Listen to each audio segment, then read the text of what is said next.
ઝઘડિયા તાલુકામાં છેવાડાના ગામડાના માણસને સેવા સદન સુધી ધક્કા ન ખાવા પડે તે માટે સરકાર દ્વારા વિવિધ તબક્કામાં સેવા સેતુ કાર્યક્રમ 4-5 ગામો વચ્ચે કાર્યક્રમ યોજવામાં આવ્યા હતા। તેમ છતાં હજુ પણ સેવા સદન ખાતે વિવિધ કામો માટે લોકોનો મેળાવડો જામી રહ્યો છે, જેથી સેવા સેતુ કાર્યક્રમોના સફળતાના દાવાઓ સામે પ્રશ્નાર્થ ઊભા થઈ રહ્યા છે। બધા સેવા સેતુ કાર્યક્રમ તેના ટાઈમ ટેબલ મુજબ થતા પણ હોય છે, પરંતુ ક્યાંક ને ક્યાંક જવાબદાર વહીવટીતંત્ર સામાન્ય નાગરિકોને સેવા સેતુ કાર્યક્રમ સુધી લાવવામાં નિષ્ફળ રહેતું હોય તેવા દ્રશ્યો અવારનવાર સામે આવ્યા છે।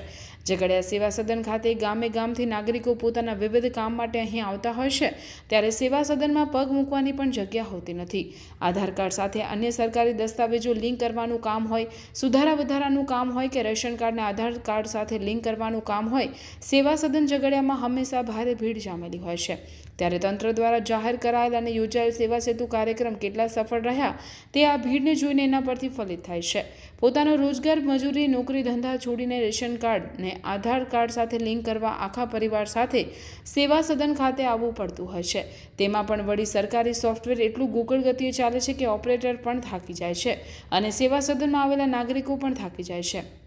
આ બધું ઓછું હોય તેમ હાલમાં લોકસભાની ચૂંટણીનો માહોલ છે, ત્યારે અધિકારીઓ, કર્મચારીઓ પણ તેમના ટેબલ પર દેખાતા નથી। આવા સમયે દૂર દૂર ગામડેથી આવેલા નાગરિકો સેવા સદનના ઓટલે જ આરામ કરી લેતા હોય તેવા દ્રશ્યો પણ સામે આવ્યા છે। કારણ કે અમે અંદર ગઈને જોયું તો એક જ કોમ્પ્યુટર સિસ્ટમ કામ કરી રહી છે અને આખું તાલુકાનું પબ્લિક એક જ સિસ્ટમ પર આવે તો સિસ્ટમ હેંગ જ થાય।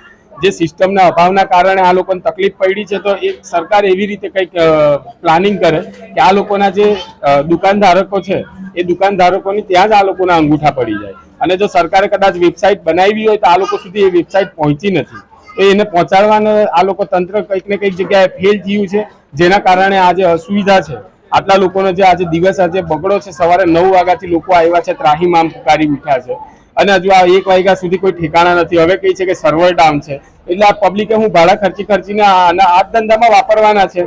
મારી તંત્રને ખાસ વિનંતી છે કે આ લોકોની સુખાકારી જો વિચારતા હોય તો એમને એમના ગામની અંદર જ આ સુવિધા પૂરી પાડે એવી કઈ સિસ્ટમ ઊભી કરો અને તાત્કાલિક ધોરણે તેની પર લાગુ કરો। જય હિન્દ, જય ભારત। આ વિશે કોઈ અધિકારી સાથે તમારી કોઈ વાત થઈ? અધિકારીને મળવા ગયા પણ અધિકારી એમની પર્સનલ મિટિંગોમાં જેટલા બધા વ્યસ્ત હતા કે અમે ત્યાં 15 થી 20 મિનિટ સુધી ઉભા રહ્યા જનતાના પ્રશ્ન લઈને, પણ એ ભાઈ સાંભળવા માટે તૈયાર નહોતા।